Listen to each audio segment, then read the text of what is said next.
sebenarnya nggak harus dengan melakukan hal besar ya. Contohnya, contoh paling sederhana yang bikin saya seneng sebagai seorang ibu itu yang paling hal kecil itu anak saya kalau dipanggil jawab, udah itu udah cukup. Cuma kita sebagai anak karena udah dari awal sampai bisa ini gitu, pasti pengen dapetin ngasih feedback yang lebih gitu. Oke, halo teman-teman, selamat siang. Balik lagi kita di program tentang ibu di YouTube-nya Doa Ibu Media. Kenalin, aku Putri Sophia. Kali ini tentang ibu berkolaborasi sama komunitas Ibu Cemara. Di sini ada Ibu Dewi. Halo Ibu Dewi. Halo. Halo, selamat siang. Oke, terus kali ini juga ditemenin sama Kak Haikal sama Kak Uti nih buat ngobrol-ngobrol bareng hari ini.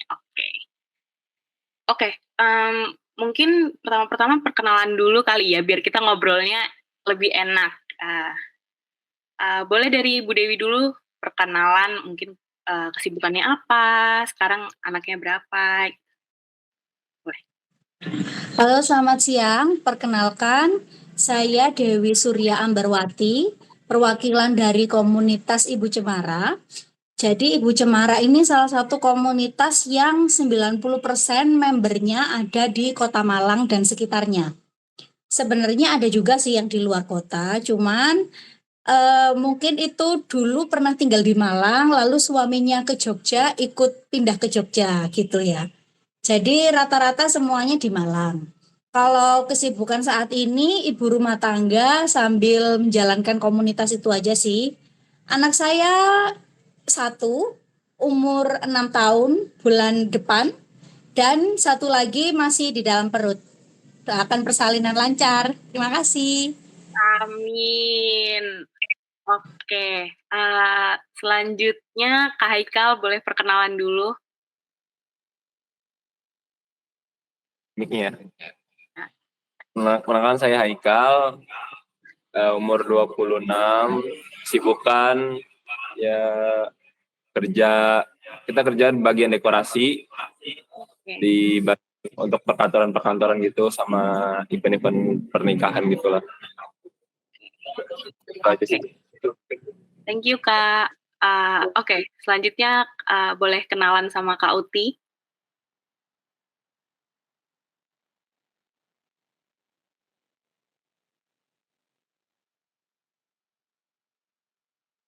Halo semuanya, nama saya Uti, umur 26 tahun, tapi bisnis kecil-kecilan di bidang makanan online. Nah, oke.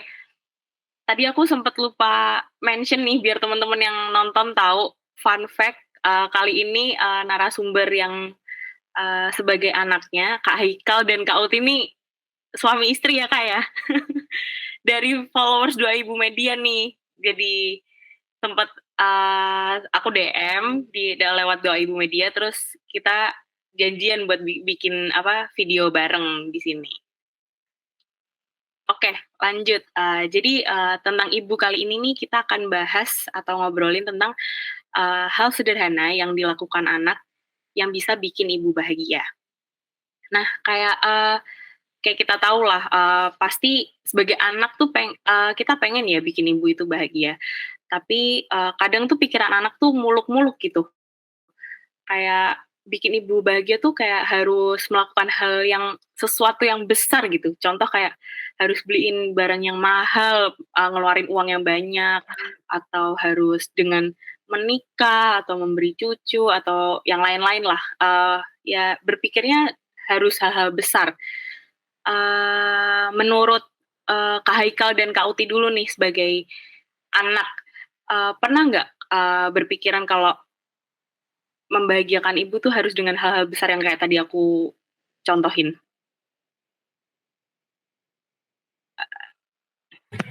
Coba dulu nih aku. Ya boleh. Kalau menurut sih untuk membahagiakan ibu ya, nggak terlalu muluk-muluk sih, asalkan kita gimana ya jelasin ya, rada susah juga. Kalau untuk ibu saya sih, kalau misalnya kita misalnya rajin ibadah, terus juga nggak neko-neko sama kelakuan kita juga, menurutku ibu sendiri sih udah seneng sih melihatnya. Kita nggak apa namanya, ya nggak neko-neko gitu, nggak aneh-aneh lah. Kalau kita nurut sama orang tua, itu aja sih menurutku. Berarti kalau menurut Kak Haikal nggak harus dengan hal-hal yang besar atau mewah gitu ya? Enggak sih. Keluarga aku juga terbilang cukup sederhana ya, cukup Oke. sederhana dan juga nggak terlalu tinggi banget lah. Jadi ya apapun yang dilakukan asalkan sedikit. Oke. Bahagia aja. Oke, jadi ya bisa dengan hal-hal yang sederhana sebenarnya juga udah bisa bikin ibu bahagia ya. Iya benar. Kalau menurut Kak Uti gimana nih? Aja. Ya, menurut Kak Uti sendiri nih gimana? Kalau bahagian ibu tuh harus dengan hal-hal yang besar kayak yang tadi sempat aku sebutin atau sebenarnya dengan hal sederhana aja bisa nggak sih? Kalau menurut aku sih iya. Setiap anak tuh pasti pengen ngeberkatin ibunya kayak berangkatin haji atau ngajak jalan kemana atau beliin barang-barang yang mungkin branded kayak gitu sih kalau menurut anak. Cuman pasti kalau untuk orang tua aku sih hal kayak gitu nggak terlalu penting ya, hal sederhana aja menurut kita. Cuma kita sebagai anak karena udah dari awal sampai kita ini gitu pasti pengen dapetin ngasih feedback yang lebih gitu. Tanpa ibu minta kadang anak juga pengen Iya, lebih ya karena udah merasa dibesarkan, diinin Iya. gitu. Oke. Kalau dari sisi ibu gimana nih, Bu Dewi? Sebenarnya kalau harus membuat ibu bahagia tuh harus dengan hal besar atau hal sederhana? Kalau menurut saya secara pribadi, sebenarnya nggak harus dengan melakukan hal besar ya. Contohnya, contoh paling sederhana yang bikin saya seneng sebagai seorang ibu, itu yang paling hal kecil itu anak saya kalau dipanggil jawab, itu udah cukup. Karena banyak banget anak yang lagi main HP, lagi apa, dipanggil itu nggak noleh, bahkan nggak jawab, gitu ya. Jadi dengan Arya sini dong gitu, dia langsung ya kenapa? Nah itu udah, oh berarti anak ini masih ada respect terhadap ibunya. Itu hal kecil. Itu sebenarnya nggak melulu harus ranking 1 di kelas, harus seperti ini. Kalau saya tidak seperti itu ya. Dari hal-hal kecil misalnya kalau disuruh nurut, minta tolong dong tutupkan pintunya, itu dia langsung nggak pakai kok ini sih, kok aku sih gitu ya. Itu dari hal kecil seperti itu udah buat ibu seneng. Terus yang berikutnya yang terjadi yang poin 1 tadi anaknya nurut ya, itu hal kecil. Yang kedua anaknya itu melakukan yang ibu minta. Maksudnya ini yang ibu minta bukan yang ibu tuntut ya. Kan ada nih ibu yang anaknya harus pintar matematika, harus ikut les berenang gitu. Bukan yang seperti itu. Cuman misalnya nanti kalau di sekolah kenalan ya sama teman. Nah, lalu waktu pulang sekolah kita follow up lagi. Hari ini sudah kenalan nggak sama temennya? Temennya hari ini nambah berapa? Siapa namanya? Gitu. Jadi karena anak saya masih TKB, tahun depan baru SD, jadi saya nggak meminta anak saya untuk melakukan hal-hal yang luar biasa. Cukup hal-hal sederhana yang bisa dia lakukan, asalkan itu rutin setiap hari kita minta. Hari pertama dia sekolah, saya minta hari ini minta tolong untuk dihafalkan nama-nama bu gurunya. Besoknya lagi, hari ini minta tolong dihafalkan nama teman yang duduk di sebelahnya siapa. Besoknya lagi, hari ini bermain apa aja sama teman-teman gitu. Jadi pola komunikasinya lebih interaktif karena masih balita ya, masih 5 tahun, lebih interaktif dan tidak terlalu meminta hal yang besar. Meskipun kayak kata Mbak Uti tadi, saya setuju sih, sebagai anak, saya sendiri kan juga posisinya anak juga ya. Saya juga ingin memberikan sesuatu yang lebih kepada ibu saya. Cuman karena saya sudah terbiasa untuk tidak dituntut yang macam-macam sama ibu saya, dan saya merasa tidak terbebani ya menjalankan hidup saya. Jadi saya juga mau menerapkan itu ke anak saya supaya anak saya juga enjoy dan tidak merasa berat atau terbebani dalam menjalani hidup. Seperti itu. Ini menurut saya aja ya Kak ya. Iya. Oke, terima kasih Bu Dewi. Kalau untuk Kak Haikal sama Kak Uti nih, kayak tadi kan sempat Ibu Dewi bilang kalau ya anaknya dengan manggil bisa menjawab panggilan ibunya kayak gitu pada lagi main HP, itu kan sebenarnya hal sederhana banget yang sebenarnya sebagai seorang anak tuh kita kadang mikir itu sepele banget yang gak bakal deh kayak gitu tuh bikin ibu seneng kayak gitu. Kalau dari Kak Haikal sama Kak Uti, ada nggak kebiasaan-kebiasaan dulu waktu masih di rumah sama ibu yang ibu pernah nggak bilang kayak, kamu tuh kalau kayak gini tuh ibu seneng banget loh, kayak gitu. Ada nggak cerita-cerita kayak gitu?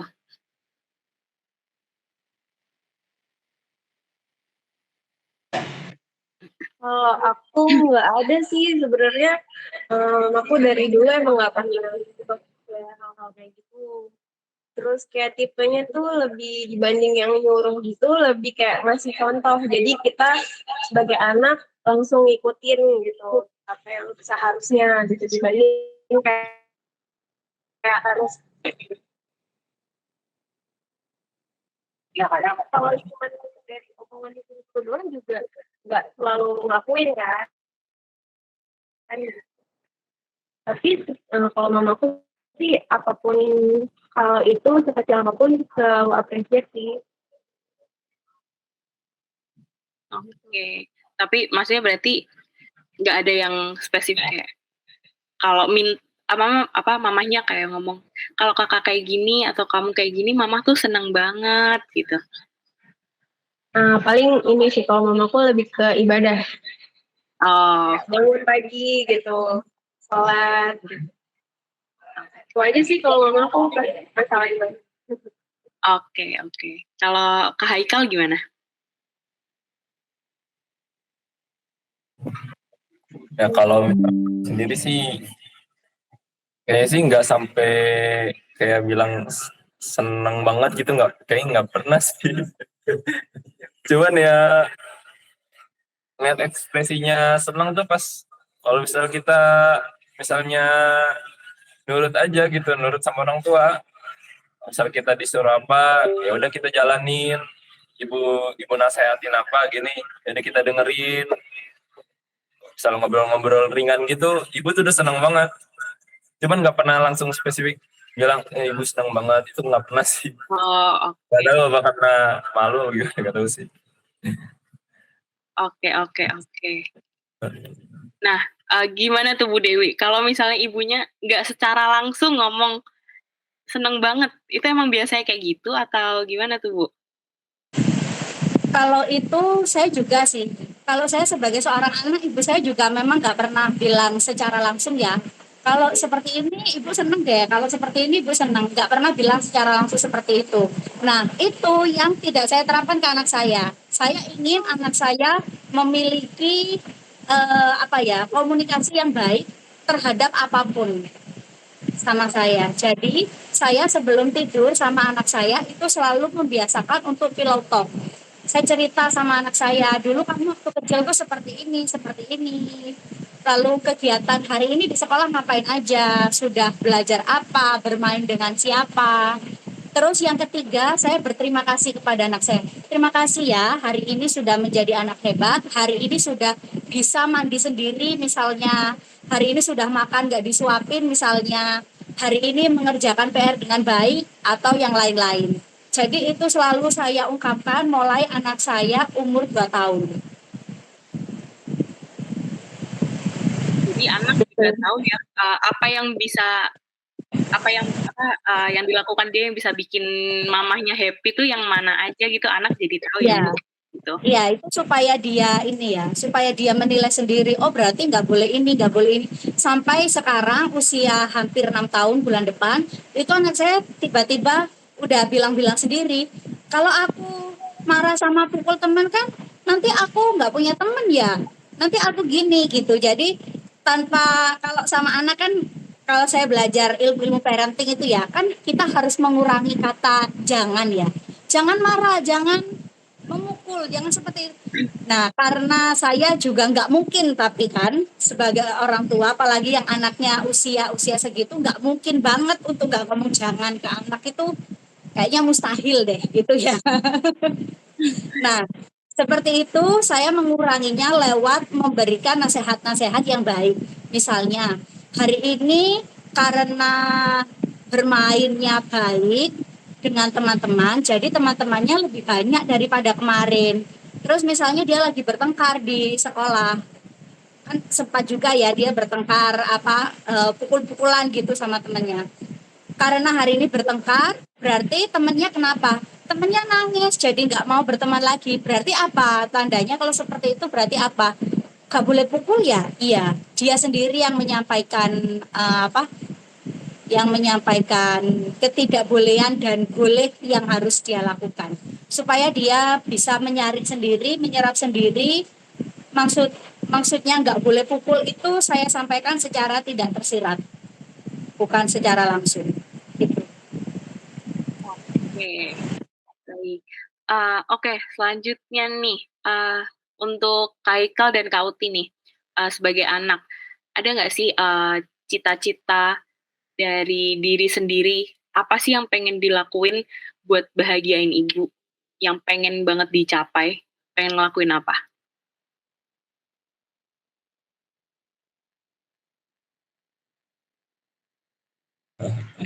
Ya apa sih cita-citanya ya mau naik haji orang tua sih kayaknya. Soalnya belum orang tua juga kan belum naik haji. Ya insya Allah sih aku pengennya sih cita-citanya itu ingin memberangkatkan haji orang tua, terutama ibu sih. Itu sih. Amin. Semoga Amin. tercapai ya Kak ya. Amin. Amin. Kalau Kak Uti gimana?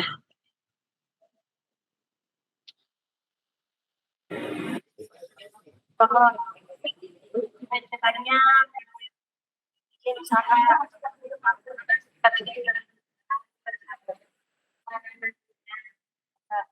tenang gitu, santai-santai. Terus juga sama mau pergi haji, jalan-jalan, kalau bisa keliling. Apapun yang bikin mama senang sih. Kalau bisa sih apapun yang diminta dilakuin. Amin. Tapi kalau mamaku sih tipe yang kayak kalau dibeliin sesuatu apalagi yang mahal-mahal gitu malah marah. Kenapa tuh Kak kok malah marah?